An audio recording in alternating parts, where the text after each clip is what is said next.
நான் உங்கள் மோகனா. 5/9/2025 வெள்ளிக்கிழமை மாலை மலர் செய்திகள். இதை வாங்க. ரஜினியின் ரகசிய ஆன்மீகம். ஆண்டவன் சொல்றான், அருணாச்சலம் முடிக்கிறான். நாடகத்தில் நடித்த சிவாஜிராவ் அவர்கள். இதை பாருங்க,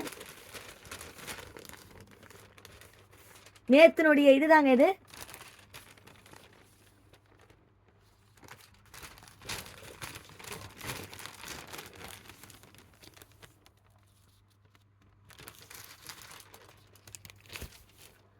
சிவாஜிராவ் அவர்கள் பெங்களூர் அரசு போக்குவரத்து கழகத்தில் புதுமையான கண்டக்டராக உருவெடுத்தார். பயணிகள், சக ஊழியர்கள் அனைவரும் அவரை ஆச்சரியத்துடன் பார்க்க தொடங்கினார்கள்.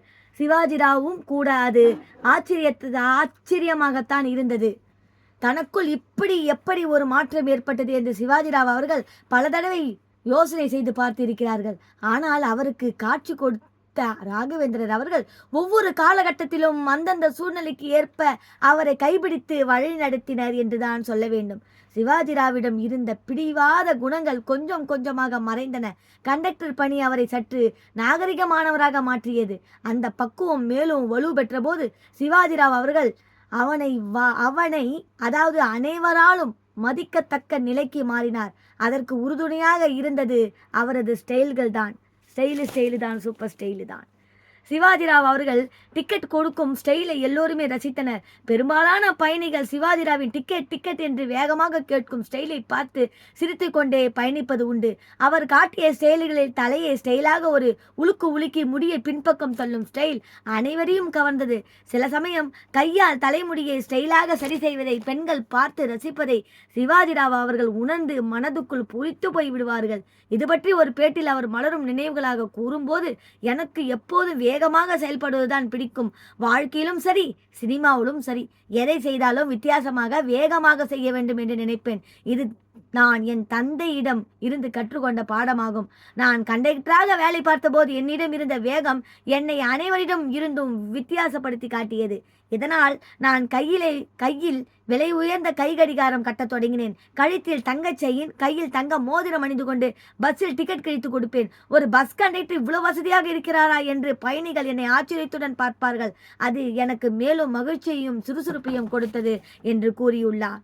சிவாஜிராவ் அவர்கள் கண்டக்டர் பணியில் வித்தியாசமாக செயல்படுவது அந்த வழித்தடத்தில் மட்டுமின்றி மற்ற வழித்தடங்களிலும் பயணிகள் மத்தியில் புகழ்ந்து பேசப்பட்டது.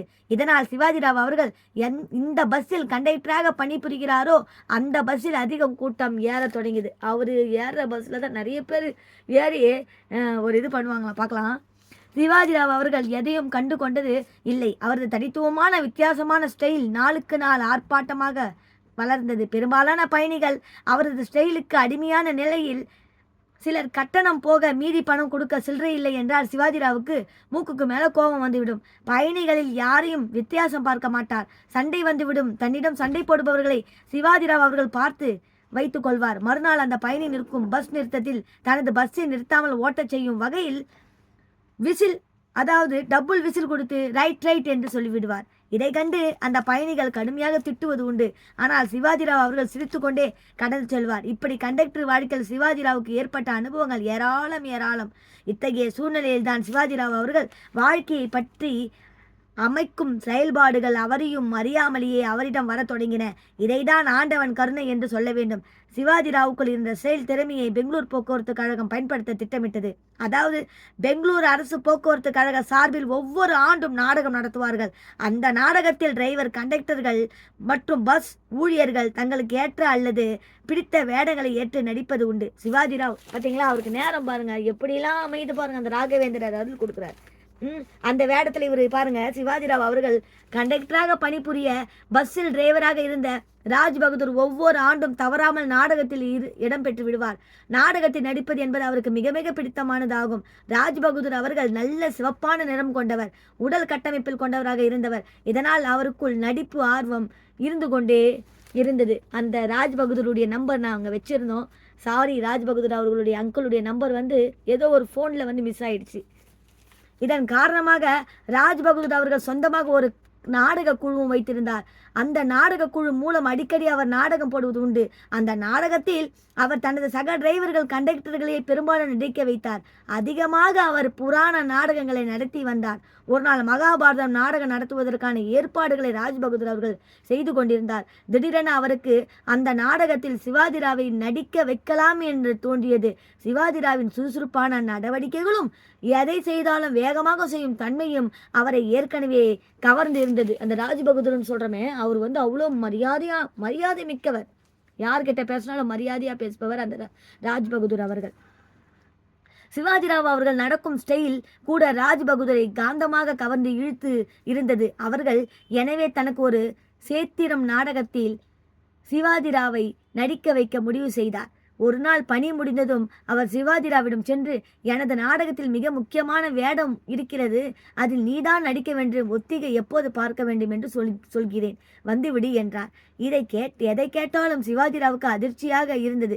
சினிமா படங்களை ரசித்து பார்த்து வந்து தனக்கு நடிப்பதற்கு ஒரு வாய்ப்பா என்று ஆச்சரியப்பட்டார். தன்னால் நடிக்க முடியுமா என்று கூட நினைத்தார். தன்னை ஒரு நடிகராக சிவாஜிராவ் அதுவரை கற்பனை செய்து கூட பார்த்ததில்லை. எனவே நாடகத்தில் நடிப்பதில் முதலில் சிவாஜிராவுக்கு விருப்பம் ஏற்படவில்லை.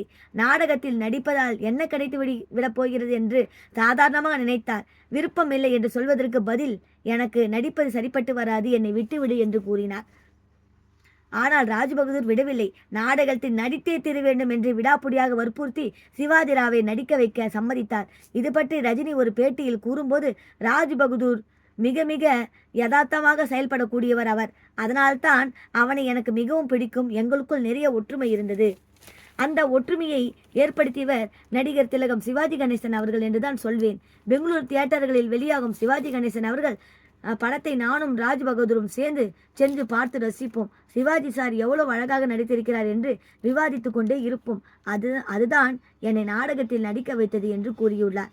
குருஷேஸ்திரம் நாடகத்தில் சிவாஜிராவ் அவர்கள் நடிப்பில் பயங்கரமான வரவேற்பை பெற்றது. நாடகத்தை பார்த்த அனைவரும் சிவாஜிராவ் அவர்களை புகழ்ந்து தள்ளினார்கள். ராஜ்பகதூர் அவர்கள் சிவாஜிராவை கட்டிப்பிடித்து கொண்டு வாழ்த்துக்களை தெரிவித்தார். நாடகத்தில் நீ அறிமுகமாகும் காட்சி அருமையாக இருக்கிறது, எவ்வளவு திறமையை வைத்துக்கொண்டு நடிக்க வரமாட்டேன் என்று சொன்னது எனக்கு ஆச்சரியமாக இருந்தது. நீ தொடர்ந்து நடிக்க வேண்டும், சினிமாவிலும் நடிக்க முயற்சி செய் என்று கூறினார். அப்போது தான் சிவாஜிராவுக்குள் சினிமா என்ற ஆசை விதையாக ஊன்றப்பட்டு வளர தொடங்கியது. சிவாஜிராவ் நாடக நடிப்பு எப்படி அவரது வாழ்க்கையை மாற்றியது என்பதை நாளை பார்க்கலாம். இத்துடன் இந்த செய்தி முடிவடைகிறது. மேலும் வேறொரு செய்தியுடன் நான் உங்களை சந்திக்கிறேன். அதுவரை உங்களிடமிருந்து விடை பெறுவது உங்கள் மோகனா. நன்றி, வணக்கம்.